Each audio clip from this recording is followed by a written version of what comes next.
말씀은 구약성경 열왕기하 1장 17절, 18절 두 구절입니다. 구약성경 열왕기하 1장 17절, 18절 말씀. 구약성경 561면 전후를 보시면 되겠습니다.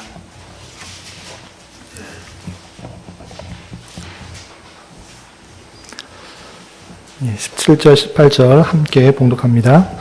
왕이 엘리야가 전한 여호와의 말씀대로 죽고 그가 아들이 없으므로 여호람이 그를 대신하여 왕이 되니 유다 왕 여호사밧의 아들 여호람의 둘째 해였더라. 아하시아가 행한 그 남은 사적은 모두 이스라엘 왕 역대의 지략에 기록되지 아니하였느냐. 아멘. 이 시간에도 여기까지 나오신 여러분들 위해 하나님의 크신 은혜가 함께하기를 진심으로 기원합니다. 4월의 첫날입니다. 4월은 주제를 국가로 정하고 그 말씀일기 본문을 3월 열왕기 상에 이어서 열왕기 하를 읽어나가게 됩니다. 열왕기 상하 내용들을 다 아시겠지만 이스라엘의 왕들이 나옵니다.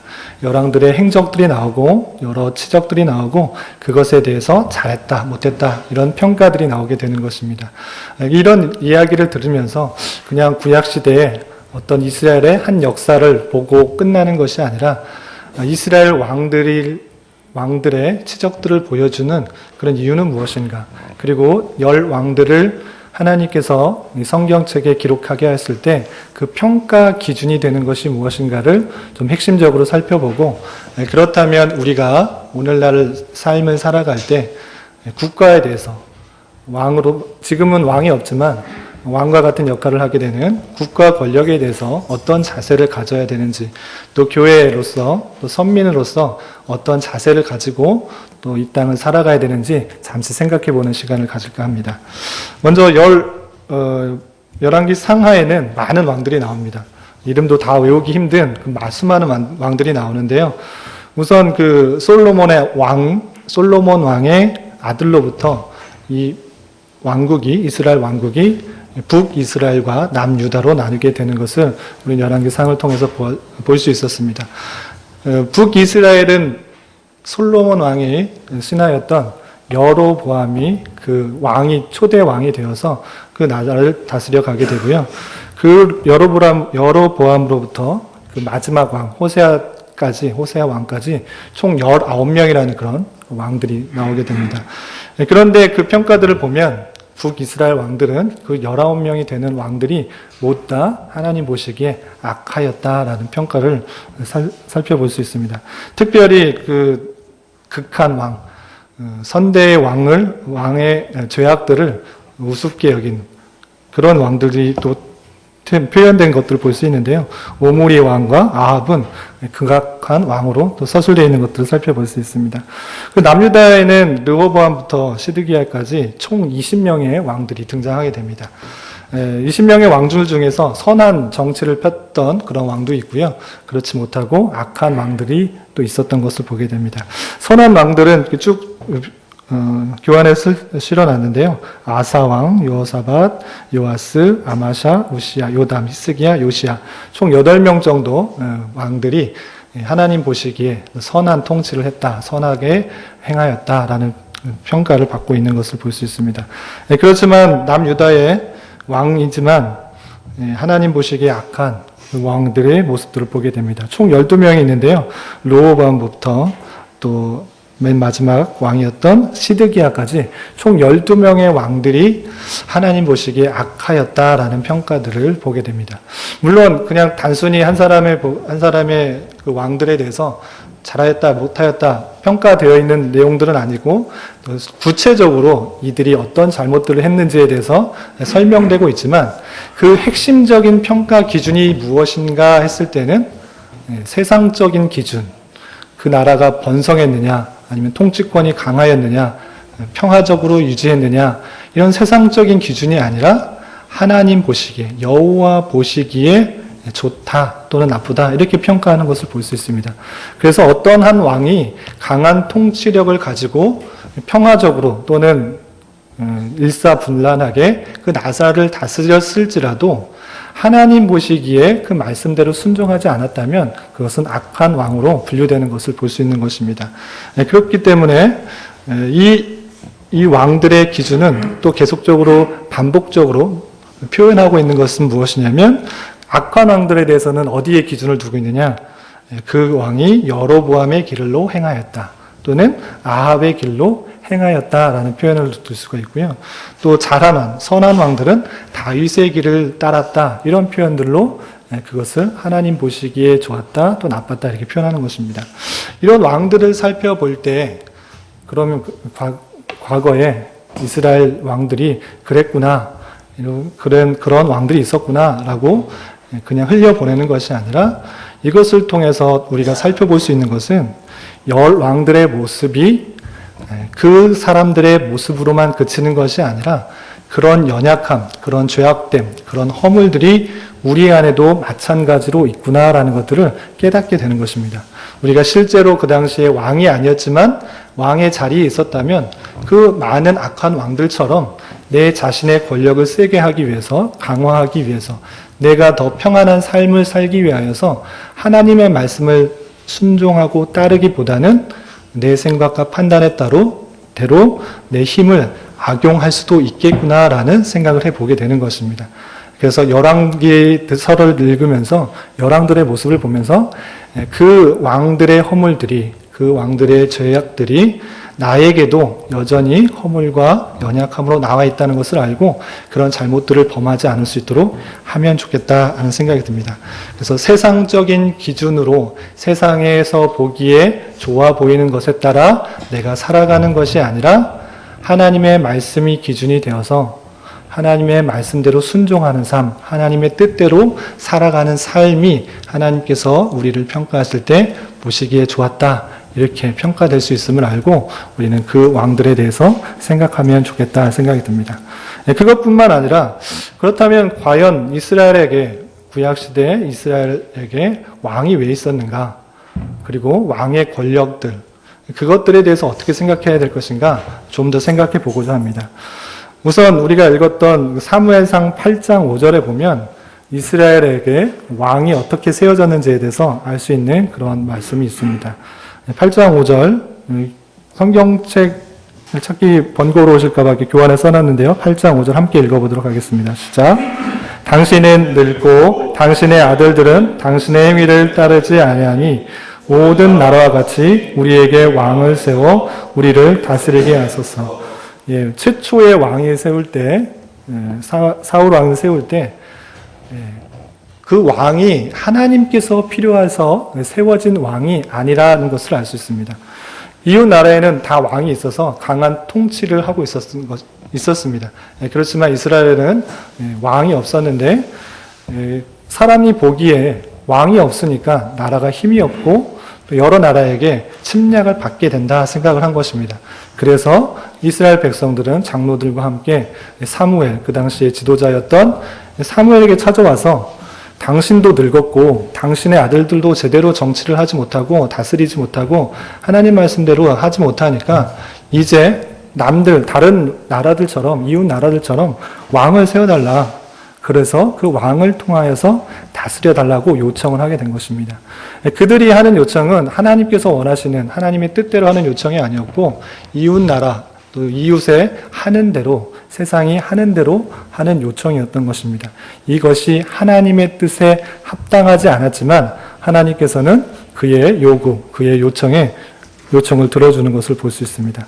왜 그러했는가? 인간의 왕, 인간의 연약함을 가지고 있는 왕이 나라를 다스릴 때 얼마나 부족하고 연약하고 그 폐해만 남게 되는지를 알게 해주고 또 경험해 주게 하기 위해서 실제적으로 사울 왕 그리고 여러 왕들을 통해서 경험할 수 있도록 한 것입니다. 그래서 이 왕을 통하여서 구약시대의 왕을 통해서 느끼게 한 것은 무엇이냐면 인간 왕의 불완전함을 보고 언약 백성, 하나님께서 약속하신 그 언약 백성을 다스릴 참된 왕, 우리를 참으로 구속해 줄 왕을 대망할 수 있도록 인간왕이 참으로 연약하고 부족하고 이것으로서는 참된 다스림을 얻을 수 없기 때문에 진정한 구세주, 진정한 왕이 오셔야 될 것을 고대하도록 했던 것입니다.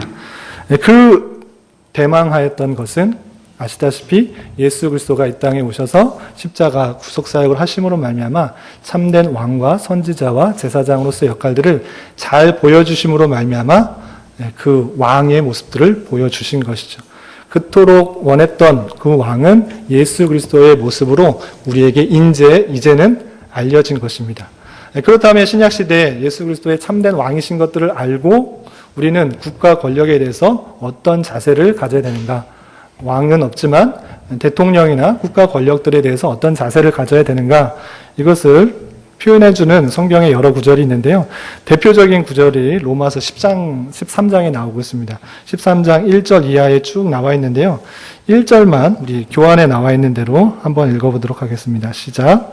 각 사람은 위에 있는 권세들에게 복종하라. 권세는 하나님으로부터 나지 않음이 없나니 모든 권세는 다 하나님께서 정하신 바라. 하나님께서 구속사역을 십자가에서 다 이루시고 부활승천하셔서 이제 하나님께서 안 다스리시는 것이 아니고 하나님께서는 계속적으로 이 세상을 통치할 때 국가 권력을 사용하신다라고 표현하고 있는 것입니다. 각 사람은 위에 있는 권세들에게 복종해야만 한다. 왜냐? 그것은 국가 권력은 하나님께로부터 나지 않음이 없다. 국가 권력뿐만 아니라 모든 권세가 그렇게 된 것이다 라고 표현하고 있고요. 그렇기 때문에 위에 있는 권세, 국가 권력, 권세에 대해 순종하는 것이 마땅하다라고 표현하고 있는 것입니다. 그렇기 때문에 오늘날에 있어서 국가 권력에 대해서 어떻게 생각해야 되는 것이 맞는가? 하나님의 섭리 역사 가운데 하나님의 통치하심들이 국가 권력, 권세를 통하여서 나타나게 된다라고 이해해야 될 것입니다. 그렇게 생각하는 가운데 있어서 국가 권력과 교회, 그렇다면 국가가 교회까지 다스릴 수 있는 것인가? 이런 생각도 할 수 있는데요. 이런 내용들을 잘 정리한 책들이 많이 있습니다. 특별히 추천해드리고 싶은 책은 칼빈의 기독교 강의 초판에 이런 내용이 잘 정리되어 있는데요.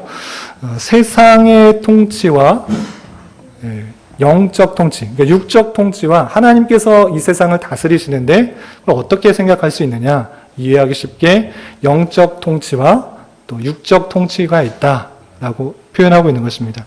영적 통치는 어디에서 일어나는가? 교회에서 일어나는 것이고 교회를 통해서 이루어지는 것이고 그럼 세상적인 육적인 통치, 이 세상에 눈에 보이는 세상을 어떻게 통치하시는가? 하나님께서 어떻게 통치하시는가는 그것은 국가 권력, 국가라는 한 나라를 통해서 다스려진다 이렇게 표현하고 있는 것입니다.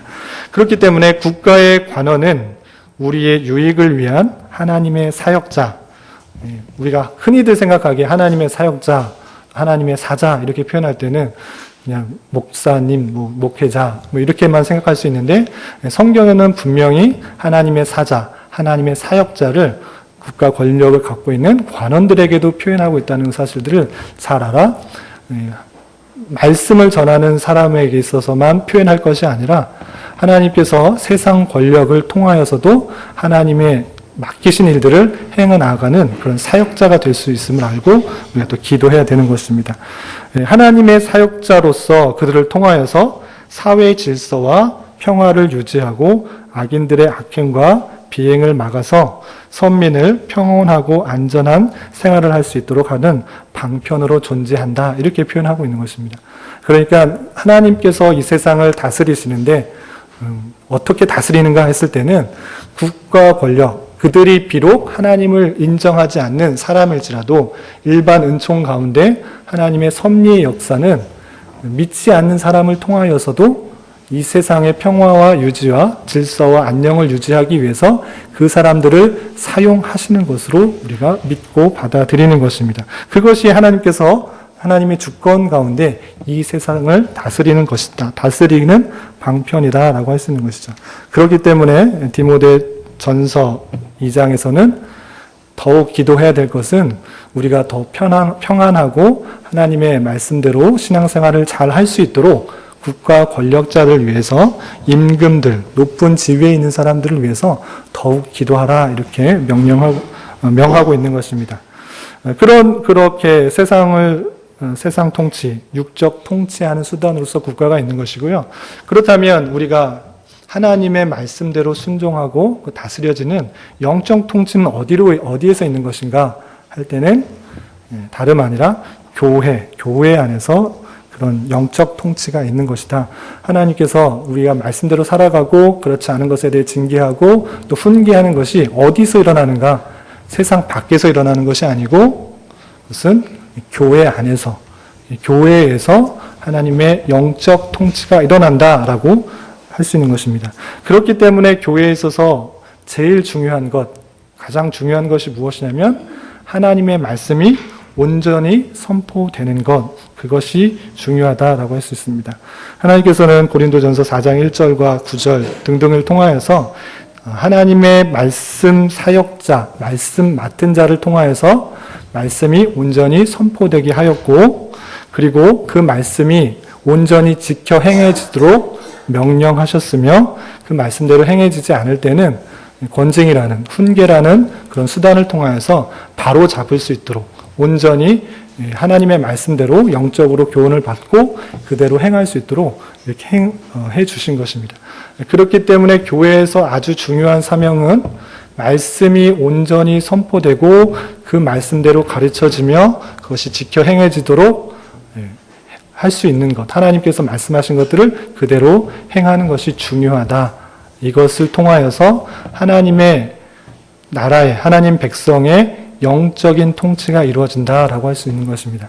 그렇기 때문에 종교개혁자들의 신앙의 선배들은 교회의 표지, 교회는 무엇을 보고 알 수 있는가 했을 때는 말씀이 온전히 선포되는가, 또 하나님께서 지키라고 또 계속적으로 하라고 명하신 성례를 잘 지켜 행하고 있는가, 그리고 그 말씀대로 행하지 않았을 때 그것에 따라 권징이 실시되고 있는가, 이것을 통해서 교회가 제대로 서 있는지를 볼 수 있다, 이렇게 표현하고 있는 것입니다.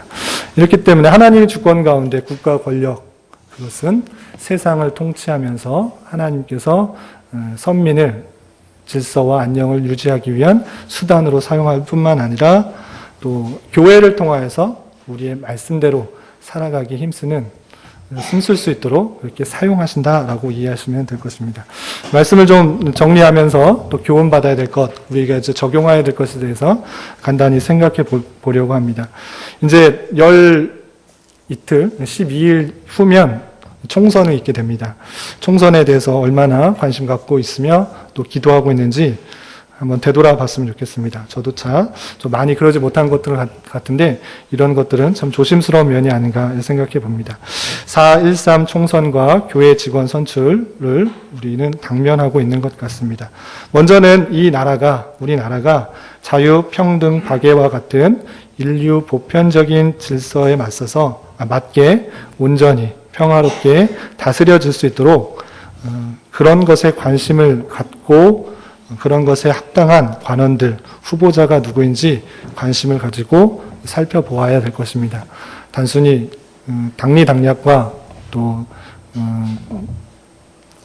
경제적인 그런 이런 것들만 추구하는 것이 아니라, 물론 그런 것도 중요하지만 참된 가치를 두고 또 공약을 내세우며 또 생각을 갖고 그런 길을 걸어온 사람이 누구인지를 좀 살펴보는 노력들이 필요하지 않는가, 그렇게 생각해 보게 됩니다.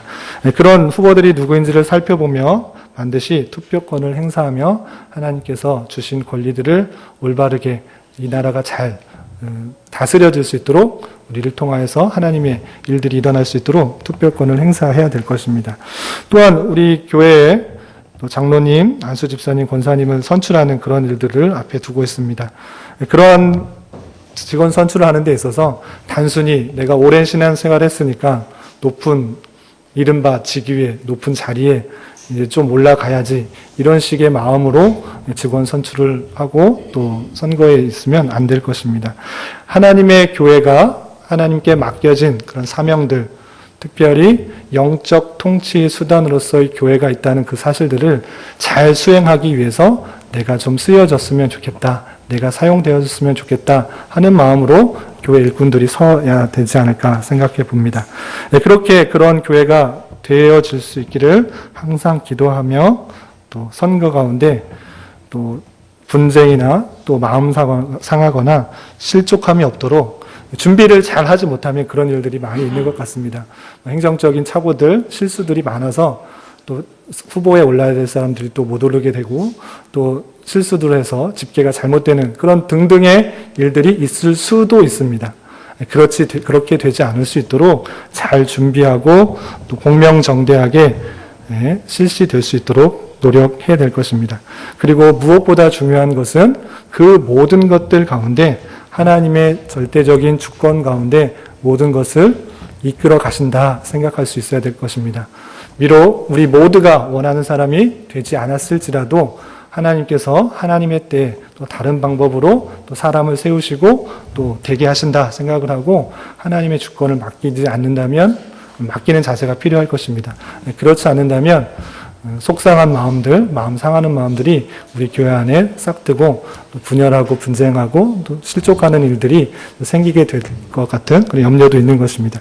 그렇지 않고 모든 것을 하나님의 주권 가운데 맡기고 하나님께서 이 사람을 내 생각과는 다르지만 뽑히게 하셨다, 또 선출되게 하셨다 고백하며 하나님의 성령의 역사만이 드러나는 그런 선출이 되어야 될 것입니다. 그런 모든 절차를 통하여서 하나님의 크신 섭리의 은혜들 깨달을 수 있는 한 달 그리고 남은 한평생이 될 수 있기를 주님의 이름으로 부탁을 드리겠습니다. 먼저 함께 기도하고